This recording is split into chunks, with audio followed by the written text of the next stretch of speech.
How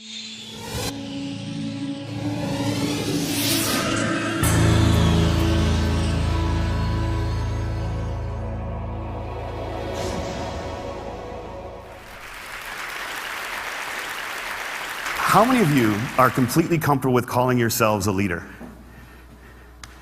See, I've asked that question all the way across the country, and everywhere I ask it, no matter where, there's always a huge portion of the audience that won't put up their hand.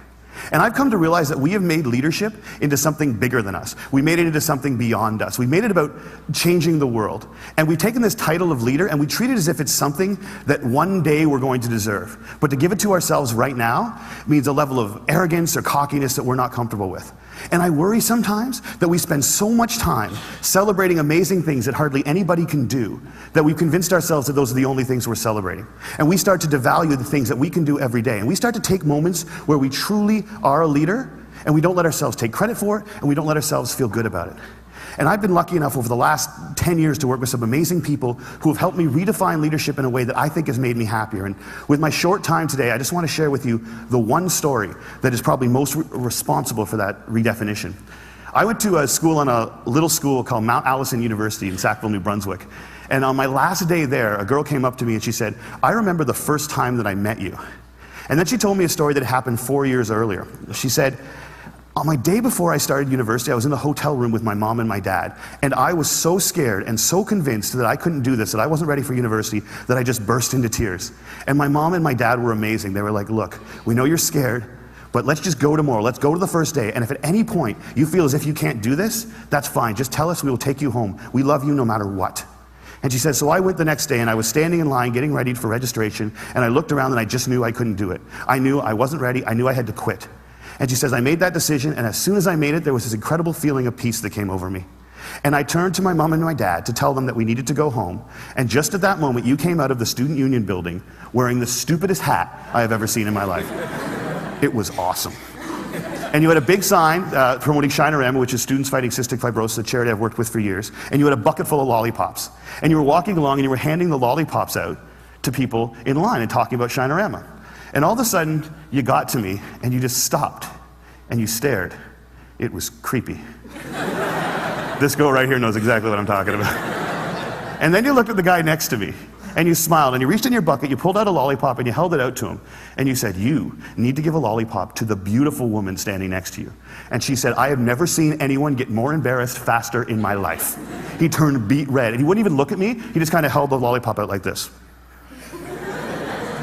And I felt so bad for this dude that I took the lollipop. And as soon as I did, you got this incredibly severe look on your face and you looked at my mom and my dad and you said, look at that, look at that. First day away from home, and already she's taking candy from a stranger. And she said everybody lost it. 20 feet in every direction, everyone started to howl. And I know this is cheesy, and I don't know why I'm telling you this, but in that moment when everyone was laughing, I knew that I shouldn't quit. I knew that I was where I was supposed to be, and I knew that I was home. And I haven't spoken to you once in the 4 years since that day, but I heard that you were leaving. And I had to come up and tell you that you've been an incredibly important person in my life, and I'm gonna miss you. Good luck. And she walks away, and I'm flattened. And she gets about 6 feet away, she turns around and smiles and goes, you should probably know this too. I'm still dating that guy 4 years later. A year and a half after I moved to Toronto, I got an invitation to their wedding. Here's the kicker, I don't remember that. I have no recollection of that moment, and I've searched my memory banks because that is funny, and I should remember doing it, and I don't remember it. And that was such an eye-opening, transformative moment for me to think that maybe the biggest impact I'd ever had on anyone's life, a moment that had a woman walk up to a stranger 4 years later and say, you've been an incredibly important person in my life, was a moment that I didn't even remember. How many of you guys have a lollipop moment, a moment where someone said something or did something that you feel fundamentally made your life better? All right.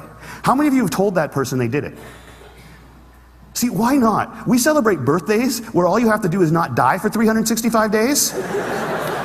And yet we let people who have made our lives better walk around without knowing it. And every single one of you has been the catalyst for a lollipop moment. You have made someone's life better by something that you said or that you did. And if you think you haven't, think about all the hands that didn't go back up when I asked that question. You're just one of the people who hasn't been told. But it is so scary to think of ourselves as that powerful. It can be frightening to think that we can matter that much to other people. Because as long as we make leadership something bigger than us, as long as we keep leadership something beyond us, as long as we make it about changing the world, we give ourselves an excuse not to expect it every day from ourselves and from each other. Marianne Williamson said, "Our greatest fear is not that we are inadequate. Our greatest fear is that we are powerful beyond measure. It is our light and not our darkness that frightens us."